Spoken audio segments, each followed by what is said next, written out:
샬롬 샬롬 샬롬 샬롬. 하나님 사랑합니다. 여러분 주 안에서 사랑합니다. 오늘 에스겔 29장 갈대지팡이 이런 제목으로 함께 은혜를 나누도록 합니다. 25장에서 32장까지는 이스라엘 주변의 나라들이 받을 심판의 말씀을 기록하고 있어요. 그 중에서 에스겔 27장에서 32장은 암몬, 모압, 에돔, 블레셋, 두로, 시돈에 이어서 애굽의 멸망에 관한 예언의 말씀이 언급되고 있는 부분이죠. 그리고 오늘 본장 29장은 애굽에 대한 심판 예언 가운데 첫 예언의 말씀을 나일강에 누운 악어에 대한 징벌 비유로 기록하고 있습니다. 애굽의 죄악에 대해서 첫 번째 교만, 3절에 보면 너는 말하 이르기를 하고 얘기하죠. 야훼께서 같이 말씀하시되 애굽의 바로 왕이여 내가 너를 대적하노라. 너는 자기의 강들 가운데 누운 큰 악어라. 스스로 이르기를 나의 이 강은 내 것이라. 내가 나를 위하여 만들었다 한도다. 교만하죠. 내가 갈고리로 내 아가미를 크고 너의 강의 고기가 내 비늘에 붙게 하고 내 비늘에 붙은 강의 모든 고기와 함께 너를 너의 강들 가운데서 끌어내고 너와 너의 강의 모든 고기를 들에 던지리니 내가 지면에 떨어지고 다시는 거두거나 모으지 못할 것은 내가 너를 들짐승과 공중의 새의 먹이로 주었다. 이렇게 얘기하고 있어요. 6절에 보면 애굽의 모든 주민이 내가 야훼인 줄을 알리라. 애굽은 본래 이스라엘 족속에게 갈대지팡이라 제목이죠. 갈대지팡이 무슨 힘이 있겠어요, 그죠? 애굽은 이스라엘 족속에게 이런 갈대지팡이 같은 아무 쓸모도 없고 대단할 것도 없고 무서울 것도 없는 그런 존재라는 겁니다. 그들이 너를 손으로 잡은즉 내가 부러져서 그들의 모든 어깨를 찢었고 그들이 너를 의지한즉 내가 부러져서 그들의 모든 허리가 흔들리게 하였느니라. 아무 소용도 없는 것을 의지하니까 전부 다 찢어지고 찌그러지고 부서져 버렸다라고 얘기하고 있어요. 그러므로 주 야훼께서 같이 말씀하셨느니라. 내가 칼이 내게 임하게 하여 내게서 사람과 짐승을 끄는즉 애굽 땅이 사막과 황무지가 되리니 내가 야훼인 줄 그들이 알리라. 내가 스스로 이르기를 이 강은 내 것이라. 내가 만들었다 하도다. 그러므로 내가 너와 내 강들을 쳐서 애굽 땅 믹돌에서부터 수엔의 곧 구수 지경까지 황폐한 황무지 곧 사막이 되게 하리니 그 가운데로 사람의 발도 지나가지 아니하며 짐승의 발도 지나가지 아니하고 거주하는 사람이 없이 40년이 지날 것이다. 그래서 12절에 보니까 내가 애굽 땅을 황폐한 나라들같이 황폐하게 하며 애굽 성읍도 사막이 된 나라들의 성읍같이 40년 동안 황폐하게 하고 애굽 사람들은 각국 가운데로 흩으며 여러 민족 가운데로 해치려 다 흩어뜨리겠다라는 거죠.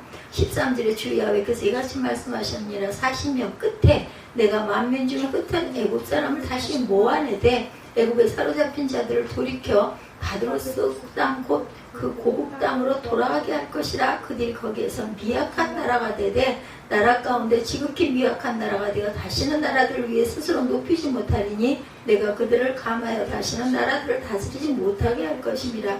그들이 다시는 이스라엘 족속의 무지가 되지 못할 것이요 이스라엘 족속은 돌이켜 그들을 바라보지 아니하므로 그 죄악이 기억되지 아니하리니 내가 야훼인 줄 그들이 알리라 하셨다 하라. 19절까지의 내용입니다. 너희들은 아무것도 아니라는 거죠. 다 부서뜨려 버리겠다. 갈대지팡이 그냥 손 꽉 힘주면 부서지는 그런 갈대지팡이지 의지할 게 절대 못 된다라는 말씀입니다. 그래서 애굽의 죄악에 대해서 네가 교만했었다. 3절부터 보면 그러죠. 애굽은 세계 4대 문명의 발상지 가운데 하나로 꼽힐 만큼 비옥한 땅을 가지고 있어요. 그래서 애굽은 그 비옥한 땅에서 산출되는 풍부한 농작물로 인해서 부를 누릴 수가 있었고 그로 말미암아 풍요한 물질 사회를 구성하고 강력한 군대를 조직할 수가 있었다. 그러나 그 물질적 풍요의 힘을 가졌다는 것으로 모든 것의 주인 대신 하나님을 무시하고 대적함. 이게 잘못된 거예요. 그죠? 누리는 게 잘못된 게 아니라 하나님을 무시하고 내가 최고다. 다 내 거다. 이랬지 않아요. 그죠? 그래서 교만한 자를 용납하지 않으세요. 시편 101편 5절입니다. 자기의 이웃을 은근히 헐뜯는 자를 내가 멸할 것이요 눈이 높고 마음이 교만한 자를 내가 용납하지 아니하리로다 말씀하세요. 교만하면 낮아지죠. 예, 선줄로 생각하면 넘어질까 조심하라고 말씀하죠. 잠언 29장 23절에 사람이 교만하면 낮아지게 되겠고 마음이 겸손하면 명예를 얻으리라. 겸손한 마음가짐을 늘 가져야 한다는 것입니다. 예, 자연 숭배에 대해서 하나님을 무시하고 대적한 애굽은 그들에게 축복을 주는 산으로 그 신으로 자연을 섬겼어요. 그죠? 예, 자연이 자기들에게 축복을 준다고 생각하고 섬기죠. 참 하나님 되신 야훼가 아닌 그들의 눈에 보이는 하늘의 그 피조물들을 섬겼습니다. 눈이 정말 중요하고 꼭 필요한, 우리에게 정말 없어서는 안 될 그런 귀한 것이기도 한데, 이 눈으로 인해서 현혹되는 부분이 너무나 많습니다. 악이 그걸로 인해서 또 생겨나기도 하죠. 그래서 잘 다스려야 되죠. 애굽 사람들이 주로 섬긴 것은 개구리 따위의 곤충, 그 밖에 다른 생물들이었는데, 가장 탁월한 신으로 경배할 것은 곡식을 익게 해주는 태양이었어. 태양도 신이다 이렇게 해서 태양신, 그죠? 바다의 신, 태양신, 뭐 산신, 모든 게 다 신입니다. 이처럼 애굽 사람들이 일반적으로 자연을 숭배하기도 했어요. 태양 숭배, 에스겔 8장 16절에 그가 또 나를 데리고 야훼 성전 안뜰에 들어가시니라. 보라, 야훼 성전 문 곧 현관과 계단 사이에서 약 25명이 여호와의 성전을 등지고 낯을 동쪽으로 향하여 동쪽 태양에게 예배하더라. 이렇게 말씀합니다. 동쪽 태양에게 예배하더라. 자연물 숭배여. 다니엘 5장 4절에 그들이 술을 마시고 그 금, 은, 구리, 쇠, 나무, 돌로 만든 신들을 찬양하리라. 이렇게 말씀합니다. 다니엘 5장 4절에 이스라엘을 넘어뜨렸어요. 그죠? 그들이 애굽은 그 자신만이 하나님께 범죄하는 것을 그치지 않고 자신들이 짓고 있는 죄악을 이스라엘 백성들도 같이 저지르도록 유혹했습니다. 애굽 사람들은 하나님께서 그들의 손에서 건져내시어 약속의 땅으로 인도하신 뒤 하나님만을 섬기도록 명령받은 이스라엘 백성들이 의의 길로 가는 것을 시기하고 질투했어요. 그래서 그들을 하나님께로부터 떠나 우상을 의뢰하고 불법을 행하도록 만들므로 자신들이 죄악의 공범자로 만들었습니다. 이스라엘 민족을 옛 기억이라고 출애굽기 16장 3절에 이스라엘 자손이 그들에게 이르되 우리가 애굽 땅에서 고깃가마 곁에 앉아있던 때와 떡을 배불리 먹던 때에 야훼 손에 죽었더라면 좋았을 것을 너희가 이 광야로 우리를 인도해내서 이 온 회중이 줄여 죽게 하는도다. 이렇게 원망하죠. 애굽을 의뢰합니다. 이사야 36장 6절에 보면 보라 내가 애굽을 믿는도다. 그것은 상한 갈대 지팡이와 같은 것이라. 사람이 그것을 의지하면 손이 찔리리니 애굽 왕 바로는 그를 믿는 모든 자에게 이와 같으니라. 애굽이 받을 심판입니다. 전쟁에 의한 죽음. 하나님은 교만한 자들과 악을 행하는 자들을 그대로 두지 아니하세요. 하나님의 죄악을 퍼뜨리는 자들이 형통하도록 내버려 두지 않으시고 그들을 반드시 징벌하십니다. 따라서 애굽은 하나님의 징벌을 받아요. 그 징벌은 먼저 하나님의 심판의 도구인 바벨론 왕 느부갓네살에 의해서 애굽 왕과 거민들이 죽음을 당하는 것이었죠. 애굽인을 칩니다. 이사야 19장 2절에 보면 내가 애굽인을 격동하여 애굽인을 치리니 그들이 각기 형제를 치며 각기 이웃을 칠 것이요 성읍이 성읍을 치며 나라가 나라를 칠 것이다. 이렇게 증거하죠. 애굽인의 정신이 그 속에서 쇠약할 것이요 3절에 보면 이사야 19장 3절입니다. 그 속에서 쇠약할 것이 그의 계획을 내가 깨뜨리리니 그들이 우상과 마술사와 신족한 자와 요술객에게 물으리로다. 도대체 왜 이렇게 됩니까 하고 그 우상과 마술사와 신족한 자의 요술객에게 또 묻는다. 점을 치죠. 국토를 빼앗기고 사방으로 흩어집니다. 하나님의 심판의 도구인 바벨론 왕 느부갓네살의 칼로부터 목숨을 건진 자들이라고 안전한 것은 절대 아니었어요. 그들은 목숨을 건지나 그들의 죄악의 대가로 풍요한 땅 애굽에서 쫓겨나 이방 땅의 포로가 되거나 스스로 도망하여 이국 나라에서 유리하는 자들이 되어 하나님께서는 죄인들에 대해서는 철저히 그 죄를 보응하십니다. 그러므로 우리는 죄를 지어도 안전할 것이라는 허황된 생각을 버려야 되겠죠. 오직 죄에서 떠나 의와 선을 행하는 일을 업으로 삼고 가야 할 것이다. 주께서 일어나시면 열방이 흩어진다. 이사야 33장 3절입니다. 요란한 소리로 말미암아 민족들이 도망하며 주께서 일어나심으로 말미암아 나라들이 흩어졌나이다. 황무케 되어 오늘 본문 에스겔 29장 12절에 내가 애굽 땅을 황폐한 나라들 같이 황폐하게 하며 애굽 성읍도 사막이 된 나라들의 성읍같이 40년 동안 황폐하게 하고 애굽 사람들은 각국 가운데로 흩으며 여러 민족 가운데에 해치리라 이렇게 말씀하죠. 주 야훼께서 이같이 말씀하셨느니라. 40년 끝에 내가 만민 중에 흩은 애굽 사람을 다시 모은다고 해요. 13,4절이죠. 애굽에 사로잡힌 자들을 돌이켜 다드로스 땅 곧 그 고국 땅으로 돌아가게 할 것이라. 돌아갔죠. 그들이 거기에서 미약한 나라가 되되 나라 가운데 지극히 미약한 나라가 되어 다시는 나라들 위에 스스로 높이지 못하리니 내가 그들을 감하여 다시는 나라를 다스리지 못하게 할 것이니라. 그들의 다시는 이스라엘 족속의 의지가 되지 못할 것이요 이스라엘 족속은 돌이켜 그들을 바라보지 아니하므로 그 죄악이 기억되지 아니하리니 내가 야훼인 줄 그들이 알리라 하셨다 하라. 16절까지 우리가 읽었어요. 그래서 우리는 죄를 지어도 안전할 것이라는 허황된 생각을 버려라. 오직 죄에서 떠나 의와 선을 행하는 일을 업으로 삼고 가거라. 주께서 일어나시면 열방이 흩어진다. 이사야 33장 3절입니다. 요라는 소리로 말미암아 민족들이 도망하며 주께서 일어나심으로 말미암아 나라들이 흩어졌나이다. 황무케 됩니다.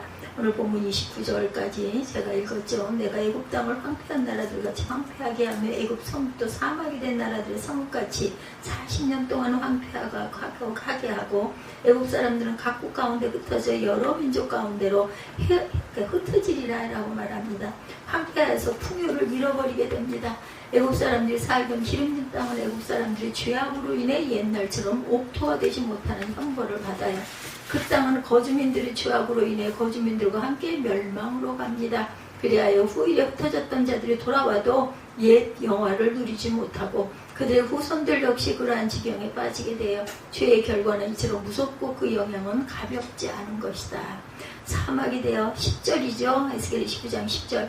그러므로 내가 너와 내 강들을 쳐서 애굽 땅 믹돌에서부터 수에네 곧 구수지경까지 황폐한 황무지 곧 사막이 되게 하리니 황폐와의 징벌. 에스겔 31장 12절입니다. 여러 나라의 포악한 다른 민족이 그를 찍어버렸으므로 그 가는 가지가 산과 모든 골짜기에 떨어졌고 그 굵은 가지가 그 땅 모든 물가에 꺾어졌으며 세상 모든 백성이 그를 버리고 그 그늘 아래에 떠났다 이렇게 얘기하고 있어요. 애굽의 회복과 심판의 도구는 누구예요? 느부갓네살 왕이죠. 애굽이 회복될 것이다 라고 얘기하고 있어요. 17절부터 봅니다. 27째 해 첫째 달 첫발의 야훼의 말씀이 내게 임하여 이르시되 18절에 인자야 바벨론의 느부갓네살 왕이 그의 군대로 두루를 치게 할 때 크게 수고하여 모든 머리털이 무지러졌고 모든 어깨가 벗어졌으나 그와 군대가 그 수고한 대가를 두루에서 얻지 못하였느니라. 그러므로 주 야훼께서 이같이 말씀하셨느니라. 내가 애굽 땅을 바벨론의 느부갓네살 왕에게 넘기리니 그가 그 무리를 잡아 가며 물건을 노력하며 빼앗아갈 것이라. 이것이 그 군대의 보상이 되리라. 그들의 수고는 나를 위하여 함인즉 그 대가로 내가 애굽 땅을 그들에게 주었느니라. 주 야훼의 말씀이니라. 그날에 나는 이스라엘 족속에 한 뿔이 돋아나게 하고 나는 또 내가 그들 가운데서 입을 열게 하리니 내가 야훼인 줄 그들이 알리라. 21절까지의 내용이었어요. 하나님은 애굽을 사랑하셔서 그들을 진멸시키지 아니하시는 거죠. 실제 이 말씀대로 애굽은 황무지가 되고 미약한 나라가 되었지만 오늘날까지도 존속하고 있다라는 거죠. 40년이 언제 어느 때 40년인지 그 기간이 문자적인 기간인지 상징적인 기간인지는 학자들 간에 아직도 의견 일치하지 않고 있어요. 어쨌든 애굽은 영원히 멸망하지는 않았습니다. 그렇죠? 애굽을 건지셨어요. 이사야 19장 20절에 이것이 애굽 땅에서 만군의 야훼를 위하여 그 징조한 증거가 되리니 이는 그들이 그 압박하는 자들로 말미암아 야훼께 부르짖겠고 야훼께서는 그들에게 한 구원자이자 보호자를 보내 그들을 건지실 것이라 말씀하죠. 애굽을 치료합니다. 이사야 19장 22절에도 야훼께서 애굽을 치실지라도 치시고는 고치실 것이므로 그들이 야훼께 돌아올 것이라. 야훼께서 그들의 간구함을 들으시고 그들을 고쳐주시리라. 하나님의 심판을 위한 고영인 느부갓네살입니다. 하나님께서는 바벨론 왕 느부갓네살이 비록 하나님을 섬기는 왕은 아니었지만 일반 은총의 범위 안에서 의로운 왕이었기 때문에 죄악을 행하지 죄악을 행하고 자기 백성을 미워하고 괴롭히는 악한 나라들을 징치하는 도구로 삼으셨어요. 하나님을 믿지는 않았지만 그나마 의롭다고 여겨졌기 때문에 이런 사람들을 나라들을 징치하는 도구로 삼았어요. 본서의 29장이 열거되고 있는 암몬, 모압, 에돔, 블레셋, 두로, 시돈, 애굽은 다 그의 손에 징치될 나라들입니다. 그리고 그들의 재물은 다 그에게 주어진 보다 보상이었다 말씀하죠. 하나님의 종 느부갓네살에서 에레미야 27장 6절에서도 이제 내가 이 모든 땅을 내 종 바벨론의 왕 느부갓네살의 손에 주고 또 들짐승들을 그에게 주어서 섬기게 했다라고 말합니다. 느부갓네살에게 주신 권한이에 다니엘 2장 38절에 사람들과 들짐승과 공중의 새들 어느 곳에 있는 것을 막론하고 그것들을 왕의 손에 넘기사 다 다스리게 하셨으니 왕은 곧 그 금머리니이다 이렇게 증거되어 있습니다. 그래서 메시아가 오실 것이라고 하죠. 메시아를 통한 이스라엘의 회복에 대해서 잠깐 보여주십니다. 자, 그래서 18절에 야훼께서 말씀하시죠. 내가 애굽 땅을 바벨론의 느부갓네살 왕에게 넘기리니 그가 그 무리를 잡아가며 물건을 노력하며 빼앗아갈 것이라. 이것이 그 군대의 보상이 되리라. 그들이 수고하는 나를 위하여 함인즉 그 대가로 내가 애굽 땅을 그에게 주었느니라. 그날에 나는 이스라엘 족속에게 한 뿔이 돋아나게 하고 나는 또 내가 그들 가운데 입을 열게 하리니 내가 야훼인 줄 그들이 알리라. 여기서 이제 예수 그리스도의 탄생에 대해서 잠깐 보여주시죠. 메시아를 통한 이스라엘 회복입니다. 느부갓네살이 가는 하나님의 심판이 다 이루어져 악이 치리되고 온 땅이 정화가 되면 이스라엘이 회복되고 그들 가운데 메시아가 세워져 영원한 하나님의 나라가 설 것이다. 그래서 하나의 삽입구처럼 잠깐 짧게 예언되죠. 이것이 후일의 때가 이르면 그리스도에 의해 하나님의 백성이 영적 교회로 모여지고 그래서 하나님 나라가 세워질 것을 의미하죠.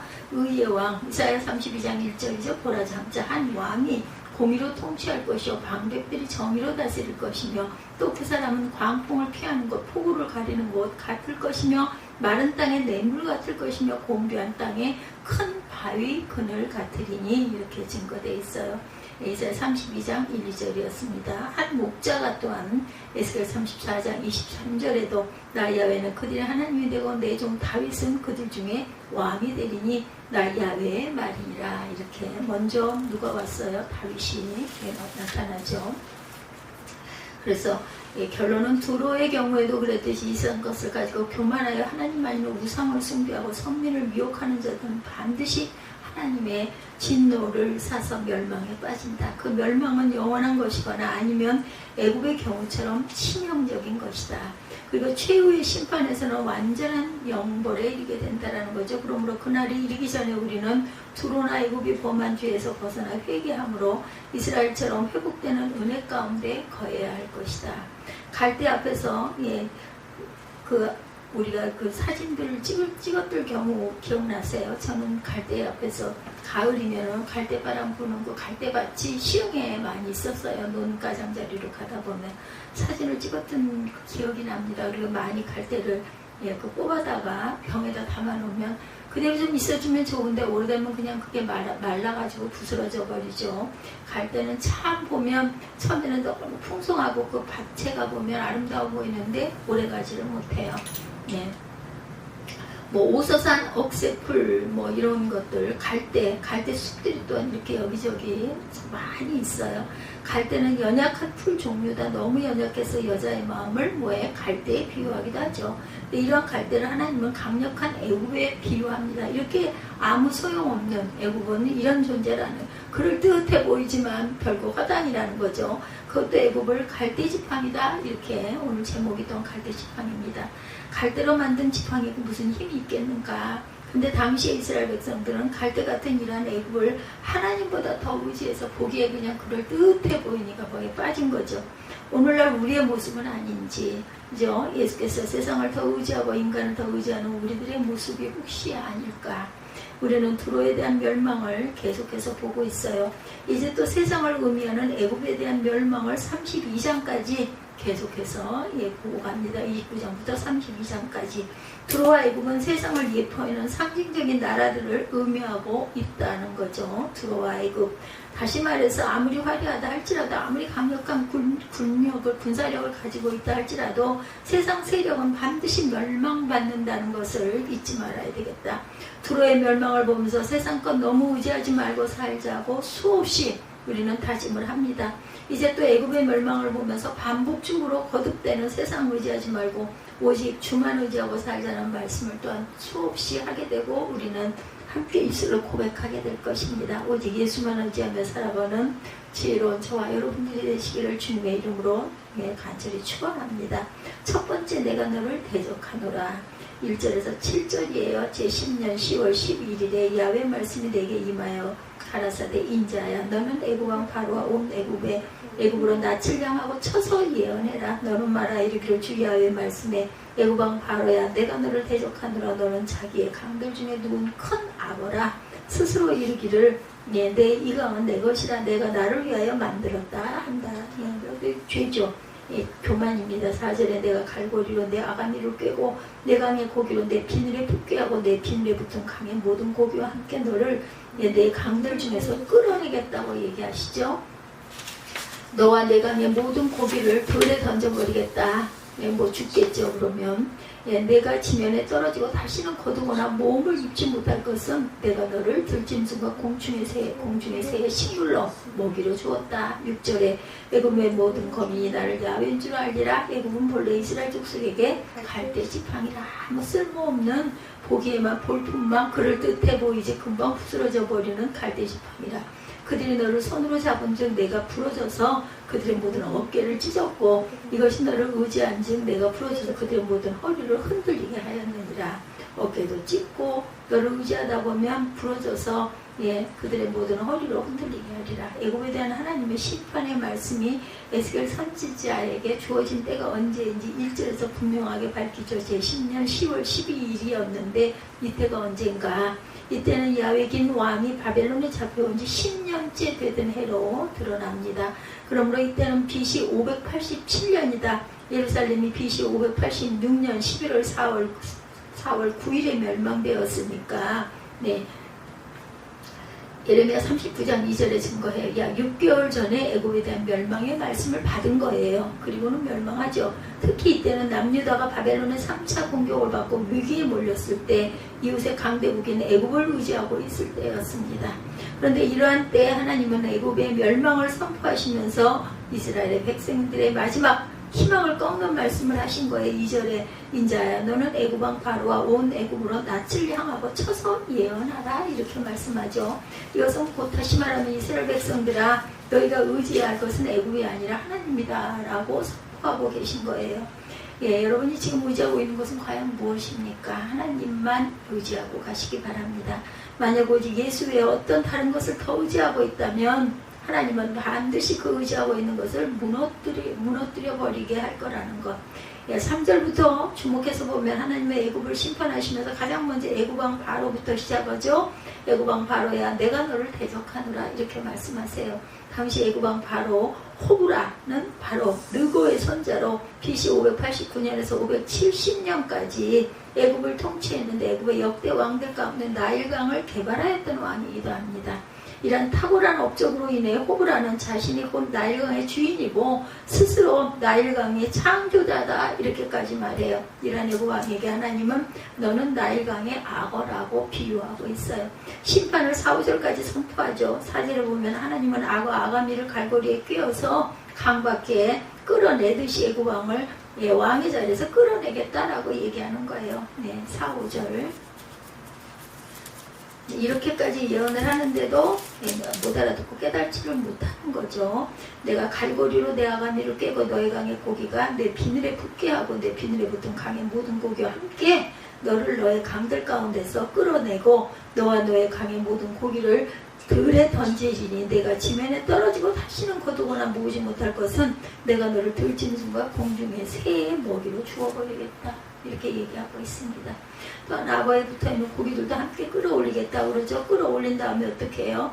5절에 들에 던져버리고 다시는 거두거나 몸을 입지 못할 것이고 들짐승과 새의 먹이가 될 것이다. 당연히 그렇겠죠. 애국왕이 이러한 마지막의 모습은 곧 세상을 의지하고 살아가면 이렇게 생을 마치게 될 것이라는 사실을 말씀하고 있는 거죠. 6절에도 보면 갈대지팡이라고 얘기하셔요. 세상 것이 아무리 강하게 보이고 영원한 것처럼 보이지만 그것은 갈대 같은 연약한 것들이다. 이스라엘 백성들이 그렇게 의지하던 강력한 애국왕의 권력은 갈대 지팡이 같은 존재다. 무지하고 어리석은 이스라엘 백성들은 이 사실을 몰랐던 거예요. 보기 좋으니 그냥 보암직하고 먹음직한 거죠. 몰랐던 그들에게 하나님은 지금 가르쳐주고 계세요. 앞에서 1절에서도 살폈듯이 남유다는 바벨론의 공격을 받으며 멸망받기 직전이었다. 2절에도 인자에 너는 애굽왕 바로와 온 애굽으로 낯을 당하고 쳐서 예언하라. 에스겔에게 이렇게 명령하시죠. 다시 본다면 애굽왕과 백성들에게 애굽의 멸망을 선포해라 이거죠. 애굽에 선포되는 이 이스라엘 백성들이 모르겠는가? 이렇게 선포되는데 하나님은 이 시간에 세상의 것들이 갈대지팡이 같다는 사실을 모르는 자들에게 가르쳐 주시기를 원합니다. 세상 것들은 갈대와 같은 존재들이다. 믿으십니까? 애굽왕과 백성들은 갈대에 대해 너무나 잘 알고 있어요. 늘 보는 거니까. 정말 허망하죠. 정말 아름답게 바람에 흔들리고 이렇게 갈대가 전체가 모여 있을 때는 정말 갈대가 멋있어 보여. 아주 평화로워 보이고 평화로워 보이고 저도 들에서 늘 많이 보면서 정말 예쁘다 하고 하지만 그건 뭐 순식간에 시들어버리고 흩어져버리고 부러져버리는 존재들인 건 맞아요. 갈대 속성이 그렇죠. 우리도 갈대를 잘 압니다. 작은 바람만 불어도 흩들거리는 갈대와 같은 것이 세상 것들이라는 것. 갈대와 같은 세상 것을 붙잡고 살아가니 흔들릴 수밖에 없다는 것이에요. 오직 예수를 붙잡고 담대하고 강하게 살아가는 저와 여러분들이 되시기 바랍니다. 7절에도 그들이 4번 나오는데 이스라엘을 의미하죠. 7절 잠깐 보겠습니다. 7절에 그들이 너를 손으로 잡은 즉 내가 부르줘서 그들의 모든 어깨를 찢었고 그들이 너를 의지한 즉 내가 부르줘서 그들의 모든 허리가 흔들리게 됩니다. 4번 반복이 됩니다. 즉 이스라엘 백성들이 갈대 같은 애굽왕을 붙잡았지만 이스라엘의 그 어깨를 찢었고 이스라엘의 애굽왕을 의지했지만 이스라엘의 허리를 상하게 했다라는 거예요. 세상의 것들이 바로 이와 같다라는 거죠. 절대로 세상 의지하지 말아야 된다. 의지할 이유도 필요도 없다라는 거예요. 반드시 내가 의지한 만큼 나한테 가시가 되고 아픔이 될 것이다. 시편 15편 11절이에요. 야훼를 경외하는 너희는 야훼를 의지하라. 그는 너의 도움이시오 너의 방패시로다. 세상과 사람을 의지한다는 것은 곧 타협한다라는 의미를 갖고 있어요. 타협하는 믿음에는 성령께서 역사하실 수가 없다라는 것. 한번 하나님께서 마음에 결단을 주시고 보여주시고 느끼게 해주시고 깨닫게 해주시고 감동을 주셨다면 죽으면 죽으리라로 그 망하는 길까지 보인다 할지라도 믿음으로 믿고 꿋꿋하게 밀고 나가라. 그러면 결과는 너에게 축복을 줄 것이다 라는 뜻이죠. 이스라엘의 애굽을 의지하고 타협하니까 곧 불신앙으로 연결이 됩니다. 자꾸 조금 이게 한꺼번에 막 확 뭐가 바뀌는 게 아니에요. 나도 모르게 조금씩 그쪽으로 편하고 좋고 안락하고 여유있고 풍족하니까 자꾸 가다 보면 나중에는 거의 풍덩 나도 모르게 빠져버린다라는 거죠. 에스겔 선지자가 한마디로 갈대와 같은 존재들아 라고 선포했지만 애굽왕도 이스라엘 백성도 외면하고 무시해버렸어요. 이 말씀을 듣고 무시하고 외면할 수가 있죠. 외면하고 살고 싶으면 그렇게 살면 갈대와 같은 세상 것을 의지하지 말고 살 수 있다라는 것. 그러나 나의 인생의 마지막 날에 깨닫게 될 것이다. 참으로 갈대 같은 거 붙잡고 미련하고 어리석게 살았다는 것을 깨닫게 될 것이다. 절대 결코 그러지 말아라. 이 장에 28장에 29장에 이런 내용이 계속 실리는 것은 우리가 하나님의 말씀을 보고 깨달으면서 다시 한번 또 깨닫고 세상 미련한 것들 그렇게 연연해 하지 말라고 계속 말씀하시는 거죠. 우리의 인생 또한 갈대 같고 세상 것도 갈대와 같다는 사실을 인정하고 오직 주님만 붙잡고 우리가 갈 고향은 따로 있어요. 여기서 영원히 사는 거 아니에요. 조금씩 그 고향으로 다가가고 있는 거죠. 지금 나이가 많으신 분들은 그만큼 더 많이 다가갔고, 물론 일반적인 것입니다. 예외도 분명히 있어요. 젊은이가 먼저 가기도 하고 나이가 드신 분이 오래오래 사시는 분도 계십니다. 그건 우리 마음대로 될 수 있는 일이 아니기 때문에 아무도 뭐라고 할 수가 없죠. 두 번째, 애굽 땅에 임할 심판에 대해서 8절부터 16절까지 증거되어 있어요. 그러므로 나주 야훼가 말하노라. 내가 칼로 내게 임하게 하여 내게서 사람과 짐승을 끄는즉 애굽 땅이 사막과 황무지가 되리니 그들이 나를 야훼인 줄 알리라. 사막과 황무지가 됐을 때 내가 야훼인 줄 그때서야 내가 알겠느냐. 내가 스스로 이르기를 이 강은 내 것이라. 내가 만들었도다. 너희들이 만든 게 어딨냐 인 거죠. 그러므로 내가 너와 내 강들을 쳐서 애굽 땅 믹돌에서부터 수엔의 곧 구수 지경까지 황무한 황무지고 사막이 되게 하리니 11절에 보면 그 가운데로 사람의 발도 지나가지 아니하며 짐승의 발도 지나가지 아니하고 거주하는 사람이 없이 단어가 잘못 프린트 됐네요.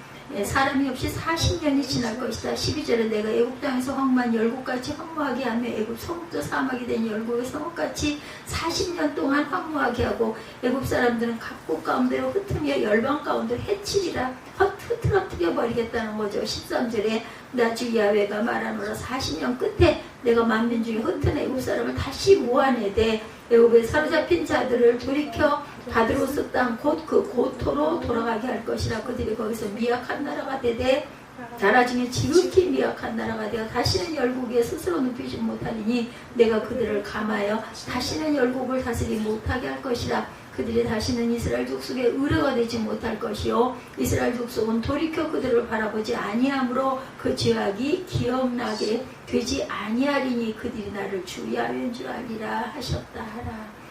이제 애국은 그렇게 열국의 강대국은 절대로 되지도 못할 것이다. 하나님의 심판은 애굽 왕에 이어 애굽 땅에서 심판이 임할 것을 선포하죠. 애굽 왕에 이어서 애굽 땅에도 심판이 될 것이다. 애굽 땅을 심판하시는 목적과 이유가 9절에 증거되어 있어요. 9절 보면 애굽 땅이 사막과 황무지가 되니 그들이 나를 야훼인 줄 알리라. 내가 스스로 이르기를 이 강은 내 것이라. 내가 만들었다 하도다. 그러므로 내가 너와 내 강들을 쳐서 애굽 땅 믹돌에서부터 수엔의 곧 구수 지경까지 황무한 황무지 곧 사막이 되게 하리라. 9절 10절에 증거합니다. 그 목적은 애굽 사람들이 하나님이 야훼인 줄 알게 하기 위함이고 이유는 그들이 교만했기 때문이다. 내 것이다. 내 거로다 했던 이 부분들이 너희의 교만이다. 그냥 나일강을 하나님이 주신 선물로 인정하지 않고 왕처럼 자신들이 스스로 만들어냈다고 자랑을 하죠. 내 것이 무엇이 있겠어요? 내 몸도 내 것이 아닙니다. 내가 호흡하는 호흡 하나도 내가 내 맘대로 할 수 있는 것은 절대 없다라는 거죠. 내 자식도 내 것이 아니죠. 내 물질도 내 것이 아닙니다. 그거 무엇 하나 내 것 있는 거는 없어요. 우리가 돌아갈 때는 다 놓고 가죠. 그렇습니다. 하물며 세상 속에 자연의 것이 인간의 것이 될 수 있겠느냐는 거죠. 조금 자연을 개발하고 만들었다 해서 그것이 인간의 것이 될 수는 절대로 없다는 거. 근데 그렇게 해놓고 그것을 내 것이냐 자랑하는 자들이 오늘날도 당연히 있습니다. 그리고 자기 동상 세워서 거기다 놓고 절하라고 지금도 김일성 거기 그 북한에 가면 있다면서요. 동상이 쉬운 예로 교회를 지어놓고 교회가 내 것이냐. 인간이 좌지우지하는 자들이 얼마나 많은가. 절대로 그래서는 안 되죠. 그래서 뜻 있는 분들은 교회를 짓지 않고 그것으로 많은 가난하고 어려운 사람들에게 나눠주고 선교한다고 하죠. 내 몸도 하나님의 성전이에요. 내 거 아니에요. 내 몸도 그죠. 그래서 우리 몸을 잘 돌봐야 합니다. 예배드리는 성전을 내 것이냐 자랑하고 이용한다면 죄값은 참으로 두려운 결과를 가지고 온다라는 것. 이러한 사실을 모르는 애굽 사람들에게 하나님은 에스겔 선지자를 통해서 외쳐라라고 말씀하죠. 이러한 사실을 모르고 있는 오늘날 인간들에게 하나님은 부족한 저와 여러분들을 통해서 세상에 보여주어라 라고 저희들을 세워놓으셨다라는 거 잊지 마시기 바랍니다. 내가 마음대로 숨쉬고 있다고 내 몸을 내 마음대로 할 수 있는 것 아니라는 거예요. 깨달아야 됩니다. 내 것은 아무것도 없습니다. 내 몸도 내게 아니에요. 그리고 내 안에 주님이 계실 때 나는 성전이 된다라는 거. 근데 하나님이 안 계시면 아무것도 아니에요. 그죠? 곧 언젠가 소멸돼 버리고 말 그러한 흙과 같은 존재입니다. 진실로 무소유의 비밀을 깨달은 자가 신앙의 최고의 정상에 서 있는 자가 될 것이다. 그런 자만이 오직 예수 신앙을 가지고 살아갈 수가 있다. 10절에서 12절까지를 보면 하나님의 가르침에 깨닫지 못하면 어떻게 된다고 10절에 하나님의 심판이 애국 전체에 임하게 될 것을 선포합니다. 믹돌에서부터 수엔의 구스지경까지라고 했는데 믹돌은 애국의 북동쪽 국경 지역이고 구스지경은 에디오피아 국경지대에 있는 애국의 최남단 성읍 수에네입니다. 그러므로 하나님의 심판은 애국 전역에 임할 것이라는 뜻이 되죠. 또한 12절에 보면 사람도 짐승도 거하지 않는 황무지가 되어서 40년 동안 애국 백성들은 열방으로 흩어져서 살 것이다. 역사적으로 애국은 예루살렘이 멸망받은 후에 BC 572년에 바벨론의 공격을 받아서 멸망하고 그 후 BC 539년 바사 고레스 왕의 공격을 받아서 열방으로 흩어져 살게 됩니다. 40년의 세월이 의미하는 것은 어떤 역사적 기간보다는 애국은 고난의 세월을 보내게 될 것이라는 의미로 보면 되겠죠. 나에게 어떤 고난이 올 때 조심스럽게 살펴볼 줄 알아야 합니다. 애굽에 임하는 고난은 분명히 죄의 대가로 오는 고난이었어요. 우리에게도 죄 때문에 찾아오는 고난이 있습니다. 죄로 인한 고난임에도 모르고 살아간다면 애굽처럼 심판을 받을 수 있다는 것. 그러나 고난을 보고 내 죄를 회개한다면 고난 속에서도 하나님의 은혜가 임하기 때문에 고난이 고난처럼 느껴지지 않고 지나가게 될 것이다. 또한 죄가 없음에도 찾아오는 고난이 있어요. 신기한 것은 죄로 인한 고난이 아닐 경우는 그 고난이 힘들지 않고 오히려 고난으로 인해서 더욱 신앙이 자라가고 뜨거운 감사와 기쁨이 솟아나게 된다는 거죠. 13절에도 하나님은 애굽이 40년 고난이 지난 후에 회복시켜줄 것이라고 말씀하죠. 그러나 애굽은 회복되지만 미약한 나라가 될 것이다. 어디에도 영향력을 끼치지는 못할 것이다. 15절에도 다시는 열국을 다스리지 못하게 할 것이다 하고 말씀하고 있어요. 하나님 말씀대로 애국은 그 후로 다시는 국제사회의 중요한 나라가 되지 못하죠. 참으로 하나님이 두렵지 않으십니까?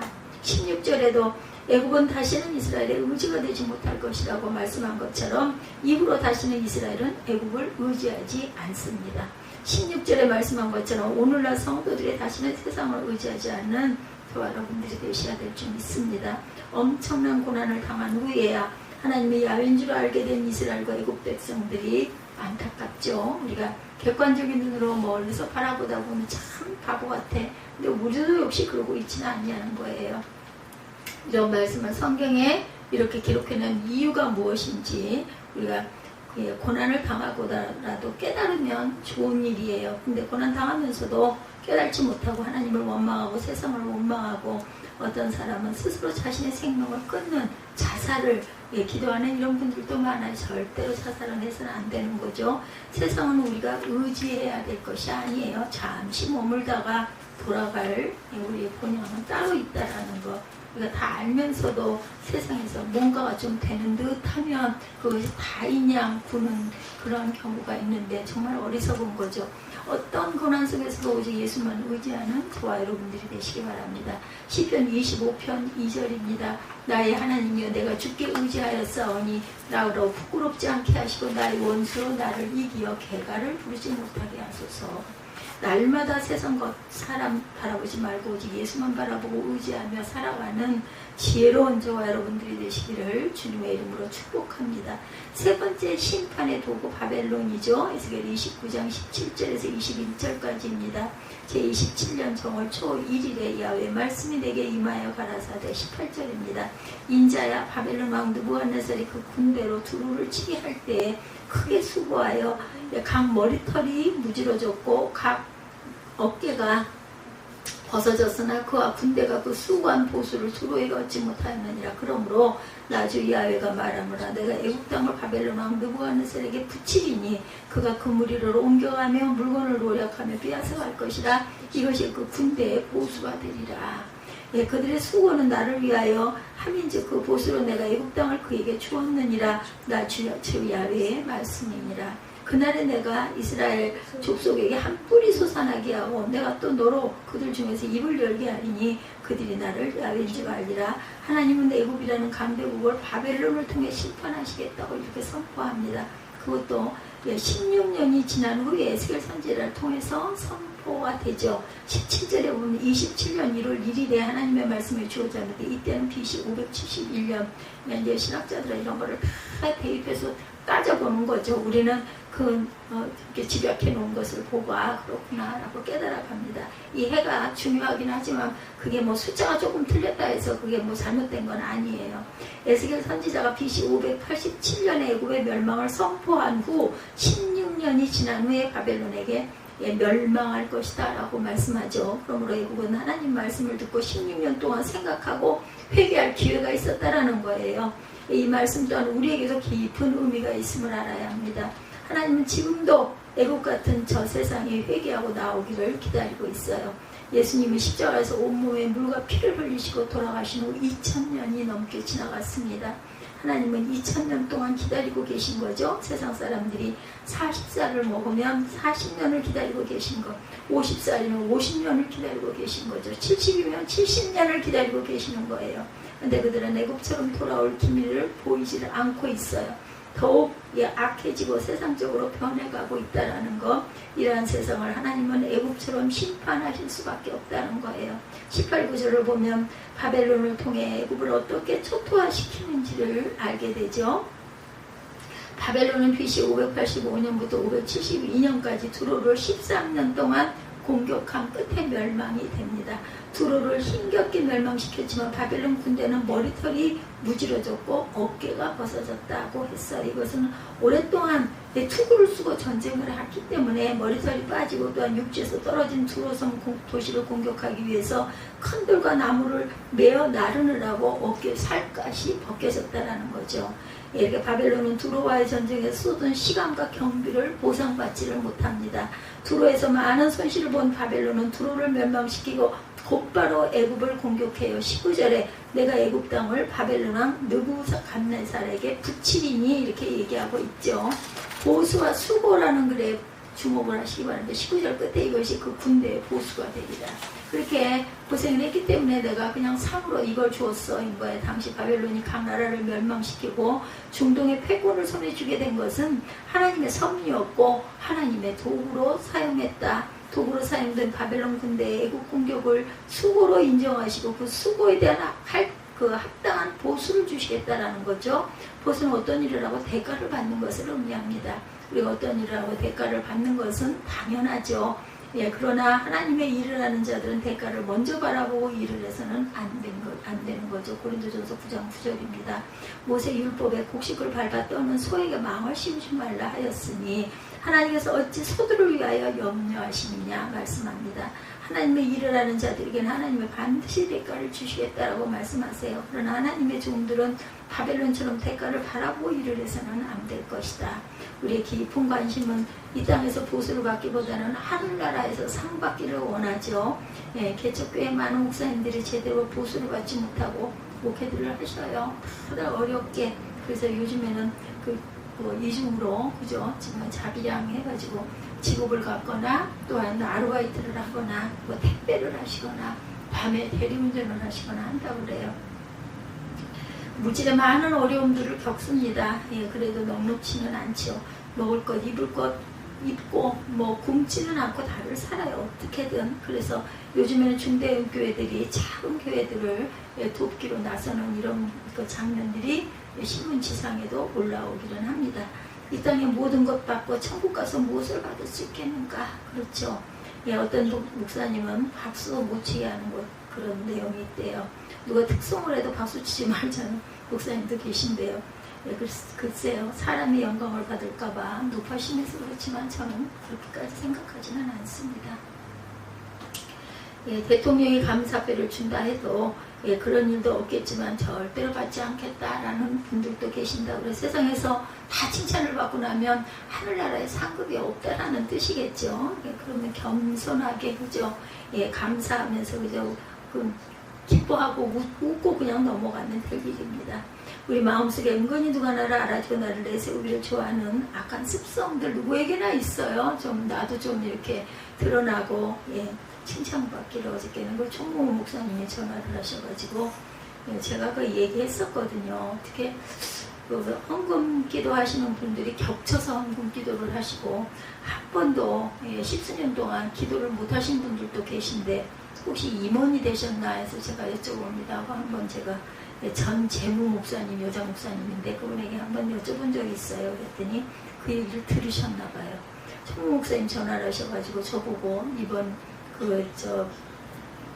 원래 때 나오셔가지고 기도를 좀 해주시지 않겠느냐고 다들 바빠가지고 핑계를 대시는 거죠. 근데 이번에 그 원래 때는 제가 병원에 가야 되는 날이거든요. 화요일이고 그 거짓말이 아니라 아침 9시까지 가기로 예약이 되어 있어서 아이고 그런 뜻으로 말씀드린 것도 아니고 그저 혹여 그렇게 빠지는 분들도 계실 수 있으니 본인에게 돌아가면서 공평하게 기회를 주시고 한번 물어보고 그분이 참석을 못하겠으면 당연히 다른 분이 하셔야 되지만 미리 몰라가지고 빼먹고 그냥 넘어가면 그게 섭섭하고 오해가 될 수도 있으니 그래서 제가 여쭤본 거지 뭐 저는 제가 무슨 아니 수도 없이 기도하고 수도 없이 기도하는데 헌금 기도가 다 뭐겠어요. 그래서 그리고 또 만약에 시간도 없지만 그렇다고 또 제가 그렇게 그럴 일은 아니고 그러기 위해서 말씀드린 게 아니라고 애쓰고 수고 많이 하시는데 어려움이 있으시겠지만 그냥 저는 궁금해서 매번 참석을 못하다 보니까 혹시 그분이 임원이 되셔서 헌금 기도를 반복이 돼서 왜냐면 몇 달 전에 두세 달 전에 제가 우연히 갔었는데 잘 빠지니까 그때 기도하시는 걸 봤거든요. 그 헌금 기도를. 근데 또 기도가 올라와 있더라고요. 9월 달에 또 박혜승 목사님 기도가 올라와 있길래 그래서 혹시 그분이 임원 되셨으면 그러실 수도 있죠. 근데 요즘에는 임원이고 아니고 다 돌아가면서 하고 있거든요. 새로 교회에 개척한 아주 새파랗게 젊은 그런 분들도 전부 다 헌금 기도로 돌려가지고 기도를 골고루 돌아가면서 하고 계셔서 그게 궁금해서 여쭤본 겁니다. 뭐 제 차례였다면 저는 보통 때 못 가더라도 제 기도가 있다라고 하면 저는 택시라도 타고 가서 기도하죠.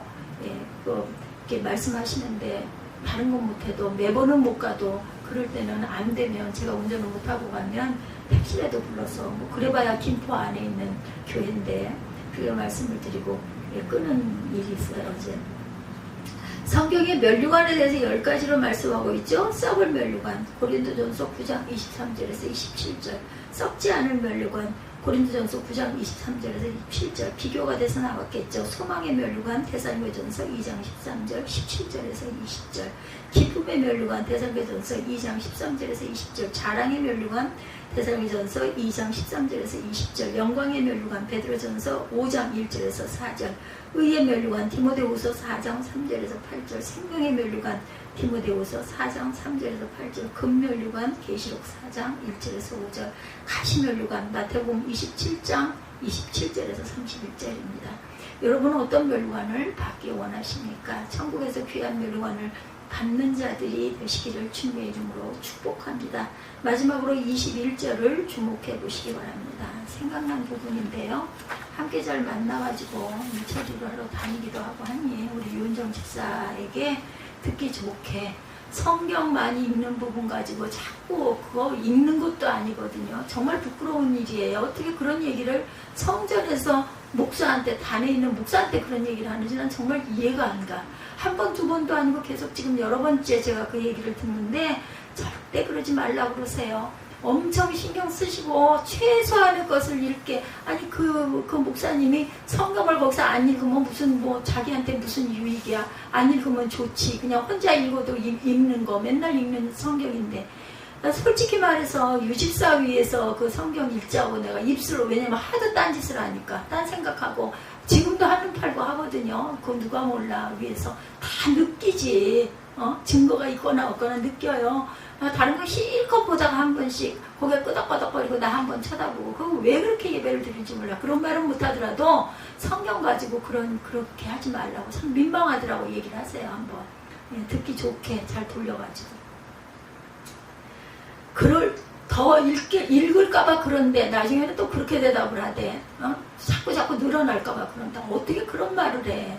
세상에 애도 그런 얘기는 못할 것 같아. 속이 들여다보여서. 첫째로 그날에 내가 이스라엘 족속에 한 뿌리 솟아나게 하겠다라고 하죠. 한 뿔이 뭐예요? 메시아를 의미한 거죠. 예수 그리스도를 예표하고 있습니다. 갑자기 왜 이런 말씀을 하셨을까? 하나님 말씀이 이렇게 기록된 것은 분명한 의미가 있어요. 어떤 의미일까? 한마디로 애국 같은 세상 의지하지 말고 오직 메시아를 기다리고 믿음으로 살아가라는 거죠. 눈에 보이지 않는다고 그래서 안 계신 게 아니에요. 성전에서 예배드리면서 어떻게 성경 3장 읽고 4장 읽는 걸 가지고 뭐 자꾸 늘어난 소리가 어떻게 나오냐고. 집사가 그 예수를 믿은 지 1, 2년 된 사람도 아니고 10수년 동안 어쨌든 주일 예배 한 번 나오면서 부끄럽지 않나 몰라. 속에 그런 마음이 있어도 마음을 비우고 입을 다물어야지. 그런 데서는 정말 문제가 많다니까. 그런 부분은 잘 살아가기를 원하면 평강 주시옵소서 기도하려면 그런 말은 하면 안 되지. 그날에 내가 이스라엘 족속에게 한 뿔이 솟아나게 하고. 첫째, 한 뿔이 뭘 의미해요? 메시아 예수 그리스도.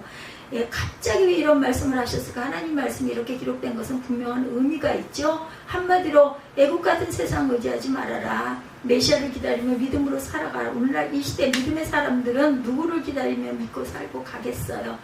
초림 예수에만 머무르지 말고 다시 오실 예수. 이미 예수께서 오셨죠. 어디에 오셨어요? 우리 마음 안에 와 계세요. 그런데 그런 거부하는 반대적인 말을 하는 건요, 그 안에 사탄이 있기 때문에 그래요. 자기도 모르게 그 사람이 사탄이 아니라 그 마음 안에 사탄이 역사하고 있기 때문이라는 거. 절대로 말이 입에 나와도 그 말을 꼭 삼키고 그래서 주워 담고 하다못해 예배 자리가 아닌 다른 자리에서 전도사님한테 얘기를 하든지, 아유 우리 성경이 너무 길지 않아? 나는 참 성경 읽는 게 너무 지루해. 뭐 이렇게 얘기할 수는 있겠지. 자기 마음이 그러면 어떻게 단에다 대고 그 성경 읽는 시간에 그런 얘기를 하느냐고. 이해가 안 되는 게 한두 가지가 아니지만 다른 건 다 그만두고 말씀에 대한 부분, 예배에 대한 부분에 그렇게 불면 안 된다는 거지. 둘째, 내가 또 너로 그들 중에 입을 열게 하리니. 입을 열어 무엇을 전하게 하겠다는 거예요? 메시아가 오실 것을 알리는 입이 되도록 하시겠다라는 겁니다. 이 땅에 인류의 죄를 대속하시고 돌아가신 예수 그리스도의 오심을 전하고 있죠. 초림 예수를 모르고 초림 예수를 전하지 못하면 다시 오실 예수도 전할 수가 없는 거겠죠. 다시 말해서 초림 예수를 알지 못하면 재림 예수도 당연히 절대로 알 수가 없는 거예요. 특히 갈대 같은 세상과 사람을 의지하며 살아가는 자는 절대로 입을 열어서 예수를 전할 수도 없고 오실 예수를 준비하지도 전하지도 못한다라는 거. 세상에서 좋은 사람 만나서 잘 살아가게 해달라는 기도는 왜 하냐고. 성경이 그렇게 읽기가 부담이 되는데 뭐가 그렇게 부담이 되나? 그거 몇 장 읽는 게. 성경 일독이나 해봤나 몰라. 일독 생각이나 해봤는지 모르겠어. 그러면서 어떻게 하늘에 가서 하나님을 뵐 건가? 언제 갈지 우리는 아무도 모르는데. 기도를 하면 안 되지. 그러면 기도를 왜 해? 기도를 할 수도 없는 거지. 그 성경 말씀이 하나님의 말씀이 진리고 다 기도인데. 세상을 사랑의 눈으로 예수를 바라볼 수 없어요. 이런 분들 세상의 소리에 귀를 기울이고 사는 예수의 소리를 들을 수도 없다라는 거. 세상 것에 만족함을 누리고자 하는 자는 마음으로 예수의 마음을 가질 수가 없습니다. 오직 예수 한 분으로 만족하며 믿음을 보이고 살아가는 지혜로운 저와 여러분이 되시기를 주님의 이름으로 축복합니다. 저는 야단을 매를 많이 맞을 거예요. 너무 세상에서 한 게 없고 내 자녀들마저도 온전하게 믿음 가운데로 인도하지를 못하고 돌아가기 때문에 혼이 나겠죠.